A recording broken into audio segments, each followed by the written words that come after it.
Thank you, Abhyuday, for joining us today. Thank you so having much. me. Thank you for having me. It's been close to 11 years that you have joined the company. And we'd like to begin by understanding how your journey has been in these 11 years. It's been a very exciting journey, if I can say. Yes, like you said, it's been close to 11 years. 2014 is when I joined the organization. And when I joined, actually, it was one of the toughest times for the company. It was that we were under CDR. We were actually very close to being one of the 12 NCLT companies that got hived off. And I have to give full credit to my father and the team that time, who were able to work with the banks, were able to put all the efforts to actually protect our company from going into NCLT. And so that was the same time when I joined the organization. So it was definitely, if I can say, baptism by fire, because I was put right into the deep end. There was at no point where every penny was being questioned, every rupee spent was being looked at in a very, very detailed manner. We really had to ensure that we are meeting all our interest payments, all the covenants that were required, everything had to be met. So it was a very difficult time, but it was something that really taught me a lot, because I had to get my hands dirty. I had to get into every aspect of the business, where I feel that if I had come in a time where things are very good and we're only on the growth path and we only have to either make certain acquisitions or increase or put up some greenfield project, I don't think so the holistic learning I would have got the way I did when I joined the organization in 2014. So it took me about a year and a half, 2 years to understand the business. And after that is when I really started trying to add value. What are the sectors where you see large-scale applications? So stainless steel, like I mentioned, goes into practically every industry. As compared to steel, definitely much smaller volume, but goes into all critical applications. Areas where we see good growth and tremendous growth coming, especially in the domestic market, I would put infrastructure. That is one area where I think even the government of India is pushing. It is something that we all know is required. We do require more bridges, more ports, more railway stations, metro lines, ports, everything is required. And in every aspect of this, stainless steel will be consumed. So that we see a big enabler for stainless steel in the future. It will go into bridges, it goes into lift elevator, your facades, airports, railway stations, across the board. So that we see a big enabler, big area for us. Other than that, railway, automotive, transportation. So all your passenger coaches are 100% stainless steel, metro coaches are 100% stainless steel, your wagons are around 50 to 60% are in stainless steel. And this will continue because India is going to be dependent on railways, and we require Vande Bharat is also in stainless steel. So these are big consumption areas that we feel will pick up. Then all your process industries. So from your chemical plants to, if I can say, especially more of the new age industries that are coming up require sizable amount of stainless steel. So your desalination plants, your ethanol blending plants, your nuclear plants, all of them require tremendous amount of stainless steel. Wherever there is more corrosion, wherever there is high temperature requirements, chemicals are involved, stainless steel is the material of choice. I am not sure whether this will align with what you're doing, but just you're saying the newest thing.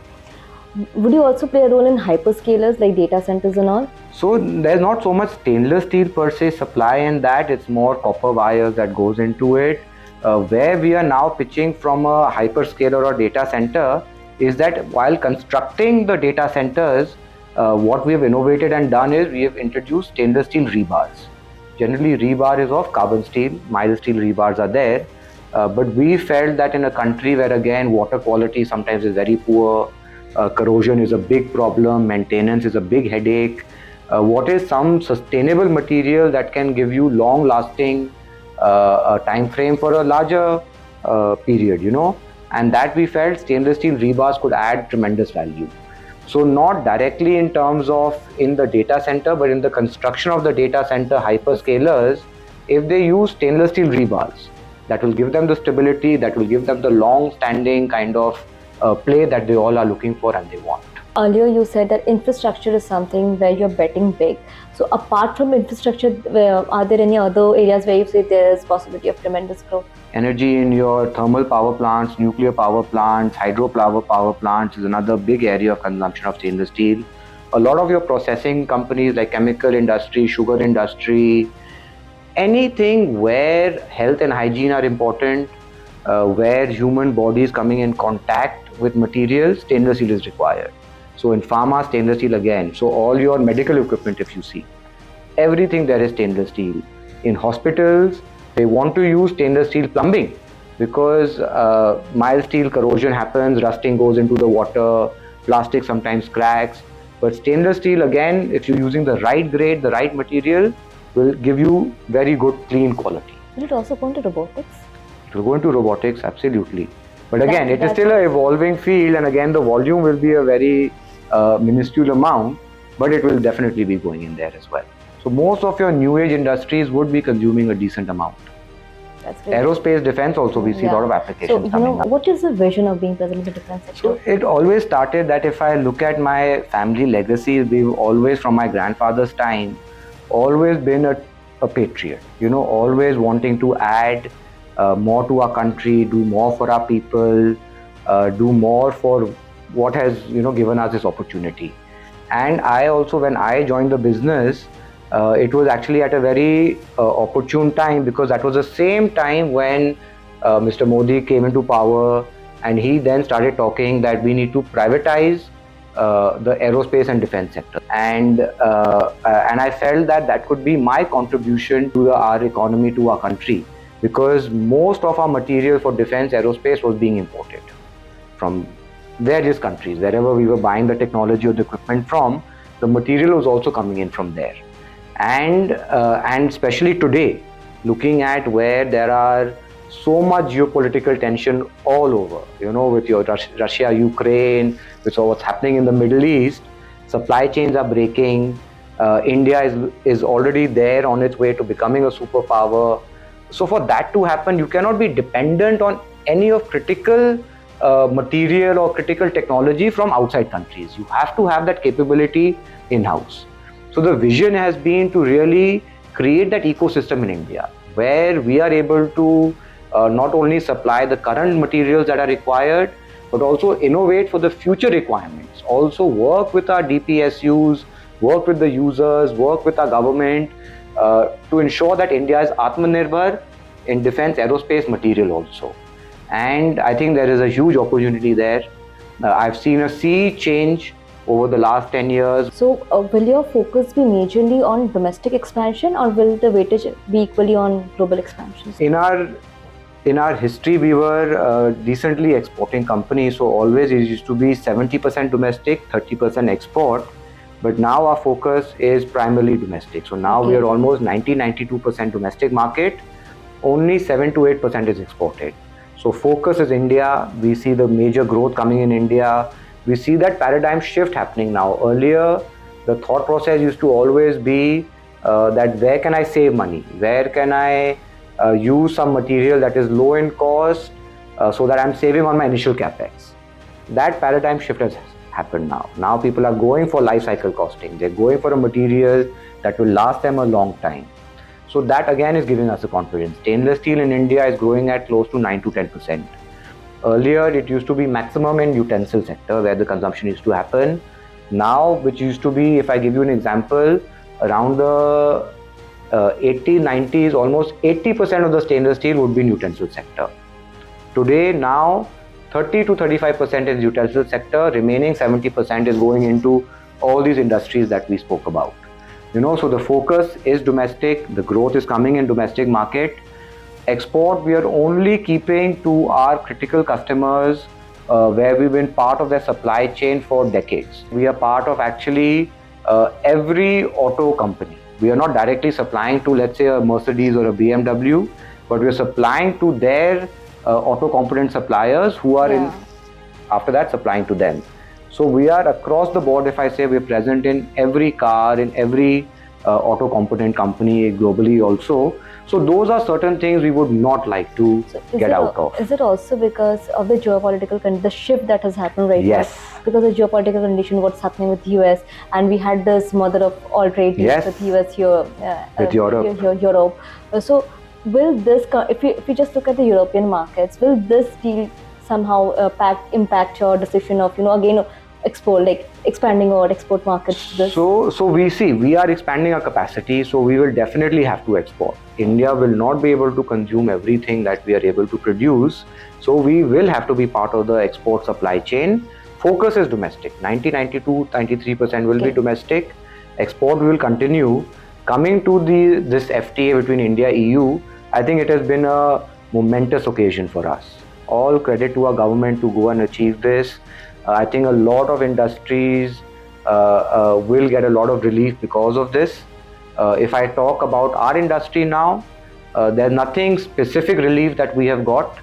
There's a lot of positive momentum, positive talk. We are engaging with the Commerce Ministry, Steel Ministry to ensure what is committed actually sees the day of light. Absolutely. So they are saying that quota will be increased.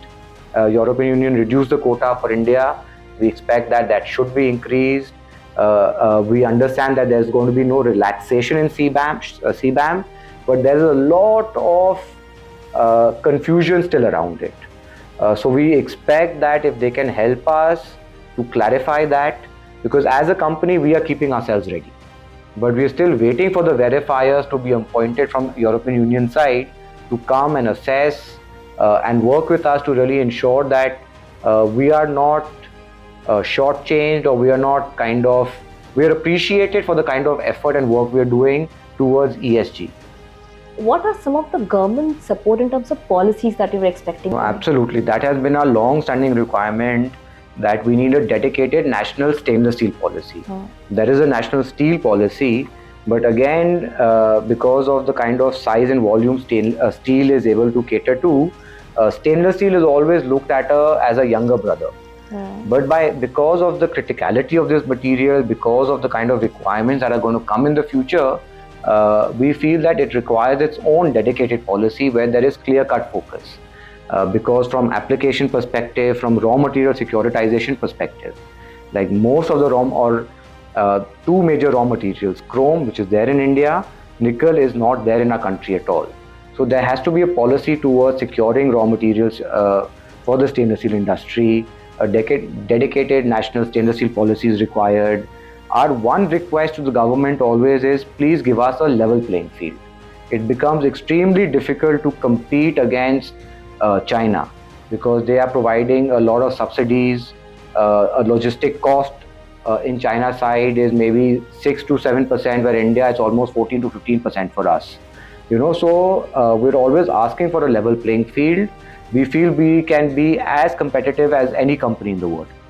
But these external things where, like I mentioned, logistic cost or the cost of capital or the ease of doing business in terms of clearances, land acquisition, is still something that India needs to work upon. Still a lot of effort has to go.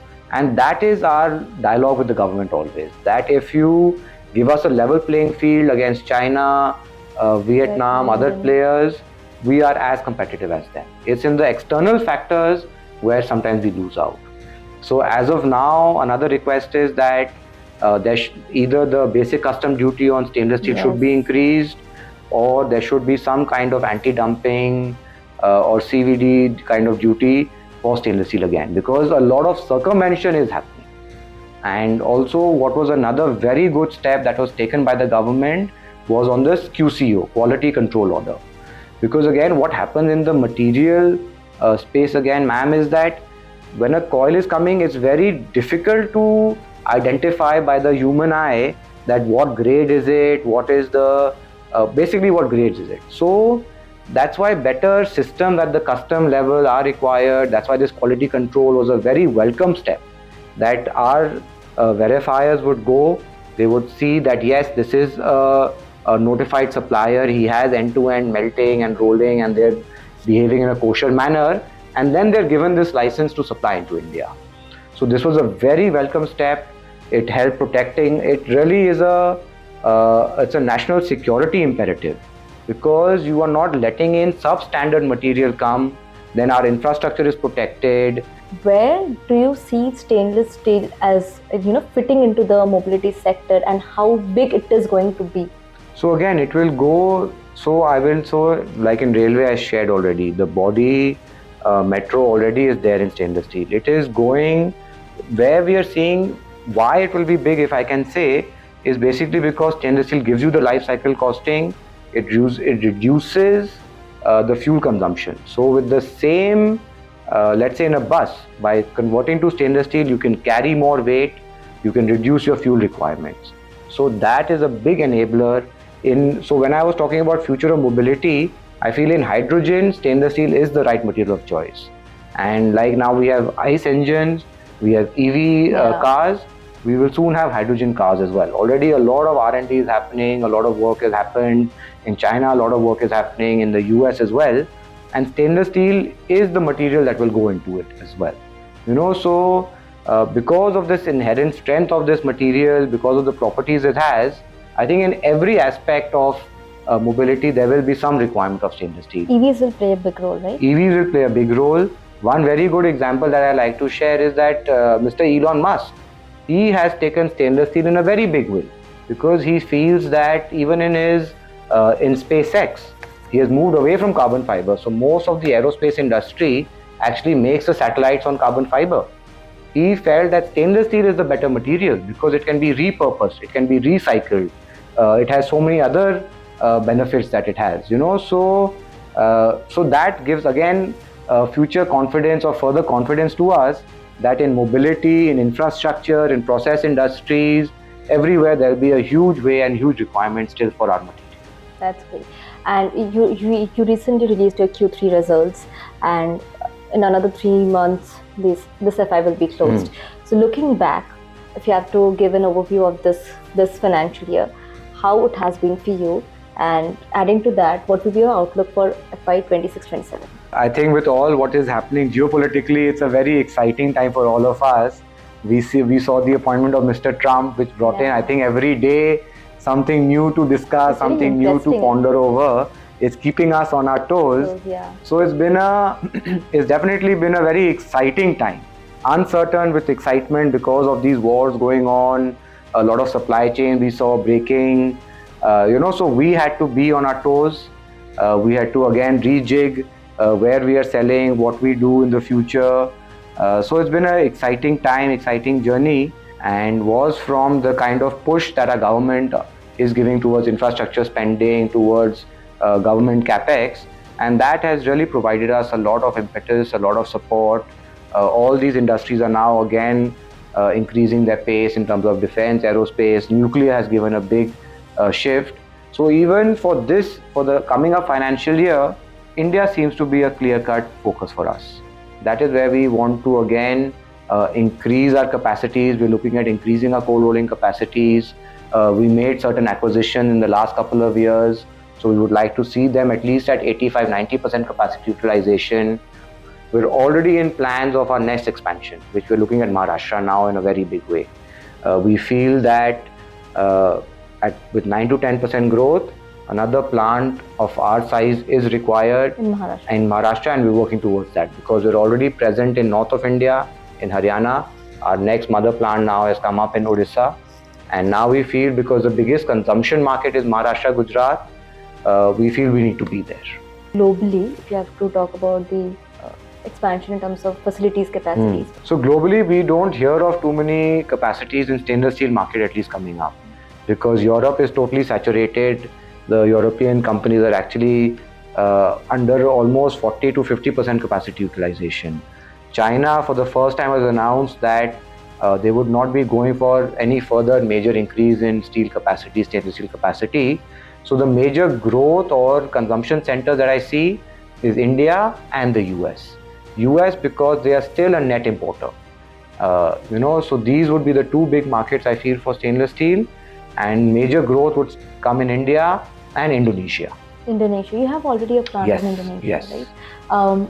Do you have any plans of establishing a plant in US as well someday? Not at the moment, because again we feel that we can control our Indian, basically any business or any factory that we have run, we feel that it should be there in India. India is what has given us everything. and we still feel we would like to employ, create more employment opportunity here, create more value for our people here, and we're more confident of setting up in India. So we're not looking at US, we're looking more towards India. You spoke about creating opportunities for people here. So a company is as good as its talent. How do you ensure the same, that you have the best talent? That has become a big fight everywhere now, because if I can openly say that now the younger generation, because of globalization, because let's say AI has come in and there's so much exciting work that a startup can take up, or you can be your own boss. So a lot of talent is actually more inclined to enter into that space first. So it's definitely becoming a challenge for the brick and mortar legacy driven companies, but still a lot of effort is being made. So we coined this term Stainless Academy, where we're actually entering most of the universities now, polytechnics, engineering, architectural, railways, where we want to again engage with the students from day one. We are going to make it very practical. We're going to invite them to our plant, we're going to invite them to our other facilities to actually give them an introduction. I always feel that if you get to see where you're going to work, who you're going to be working with, it gives you a definite comfort that yes, I know it's where I'm going, I know what I'll be doing, and I would like to work in a company that has engaged with me from day one. So that is one step that we have started from new recruits. Then within the system, we want to give more and more exposure to our people. So we have programs running with IIT Bombay, with further other IITs, then MBA programs we are running, because that's always been a requirement for the younger generation, that they want to go for higher studies. They want to learn more, they want to get more exposure, and that is something that we are also working towards. So this again builds the loyalty in the organization. It again shows our people that we value them, we need them. We have only been able to reach where we are because of our people. So we invest in them, we give them the exposure, and that way they are staying with us also, and they're building on innovation, building on further ideas. And I need the younger generation to help me absorbing the new technologies that are coming out. So a lot of aspects has to be done, but I think by listening to them, giving them exposure, giving them the opportunity to innovate, to enhance their experiences, is what will make them stay with us. Speaking of engage them in your decision making, engage them in not only the current role that they have, but more cross-functional teams across locations. That is what they tell me excites them also. You come from a legacy family business. So how difficult it is to introduce changes, if I have to say so, or maybe marry innovation with legacy? So no, I think that's something, nothing unique to me, if I can say. I think anyone who is second, third generation entering their family business will have to go and face through this. But I think the important thing is legacy is as important to uphold and to maintain, because over the last 30-40 years, it's these legacy values that have got us and made us stay in this position. It has to be a top-down and a bottom-up approach. So we started creating CFTs. We started first giving the problem statements to them, that you from top down, from bottom up, you guys come up with challenging areas. You come up with, you are connected globally, you travel, see different stainless steel companies, see different steel companies. What are they doing well? What are they able to solve? What problems are they able to solve through technology, through some innovation? And you guys also come up with your problem statements. And that approach worked very well, because when we broke the problems into small groups and they saw the benefit of innovation or absorbing some technology, then it started percolating up the chain. And at the same time, I'm engaging with them, so I'm able to give that push from top as well, that this has clicked, team has done a great job, now let's take it across the board. So you have to play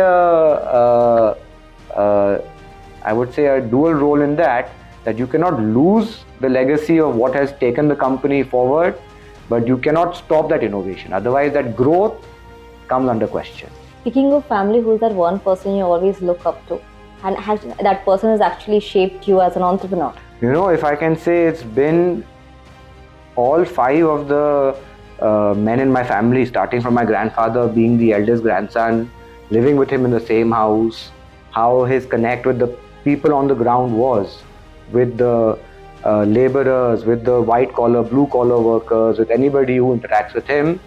It really showed the importance of taking the community along. Then, if I can speak about my father and his three brothers, each one of them is unique. Each one of them has a different style, each one of them has a different philosophy.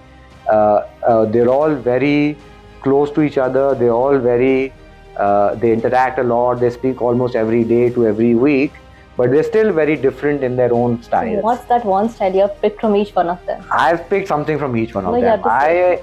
It's tough to say, you know, it's definitely tough to say because it's tough to introspect on yourself and pinpoint. But because I spent enough time, like in this office itself, I work with my father closely, and my Chacha Naveen Jindal sits here also. My eldest uncle, Mr. Prithvi Jindal, is also here. So I get to interact with them a lot. We try to have lunch most days. Our schedules don't align as much, but whenever we can. And it's always a very positive discussion where they are always trying to support in what you're doing.